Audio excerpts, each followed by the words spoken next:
While Wall Street seems to be opening a door to gender diversity, it didn't happen overnight. And it didn't happen without the efforts of numerous women pushing through those boundaries. Now, one of those trailblazing women is Cynthia DiBartolo, the founder and CEO of Tigress Financial Partners.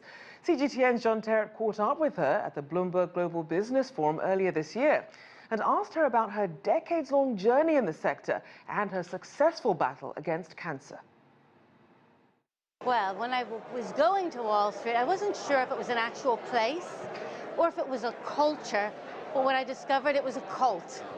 And that shocked me because back in the early 80s, there was little to no room for women on Wall Street. Our career paths were limited, our future opportunities and growth opportunities were restricted, and women like myself have spent decades trying to raise that glass ceiling and create pathways for talented, ambitious women. They hired you as an analyst, but you were immediately put to work essentially as a secretary. That's correct. That's correct. How did you break out of that? Because I know you weren't happy the moment you realized what was going on. You know, I did question the partner there and at my first job, which was at Bear Stearns, and asked him, why would you have hired me for this job if I'm really restricted to doing administrative skills? I felt wasted, and I saw men going through the training that I wasn't being given access to. And his response to me was, you know, I hired you because if I have to work with somebody 8 hours a day, they need to be easy on the eye.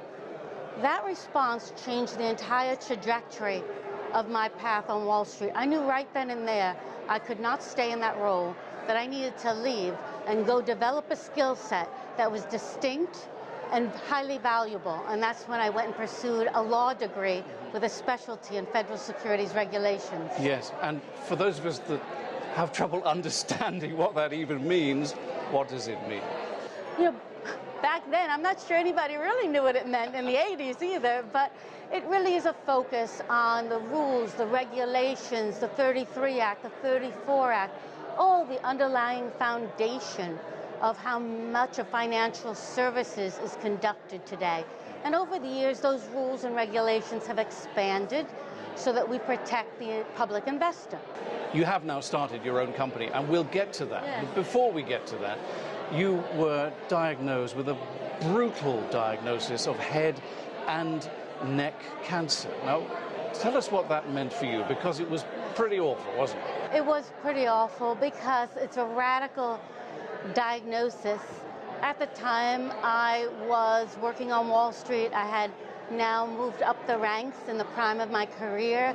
I was serving in a risk management director capacity, but the diagnosis was brutal because in order for me to properly address this and treat it, the advancement and aggressiveness of the cancer that I had really only offered me about a year if I did nothing. So I had tremendous pressure to think about my options, and the most aggressive surgery would give me the best chance of survival, and that was a glossectomy to remove most of my tongue, a tracheotomy so I could breathe through a respirator, and then a mandibulotomy to split my face and then reconstruct it. I didn't speak for nearly 2 years. Today I speak with a tongue fully reconstructed from both my arms, and my face has also been reconstructed. And this issue of not being able to speak hampered your career, didn't it? Because it came more or less at the time of the great financial collapse and the immediate aftermath. It absolutely, you know, there's an expression, and many of my friends warned me. They said, you know, Wall Street's hard enough for a woman. It may be impossible for a disabled woman. And that's what it turned out to be, because during the crisis, it was each man for himself. And I think that it was a difficult time to ask companies to be accommodating to a disability like mine. But you know, God has a path for everybody.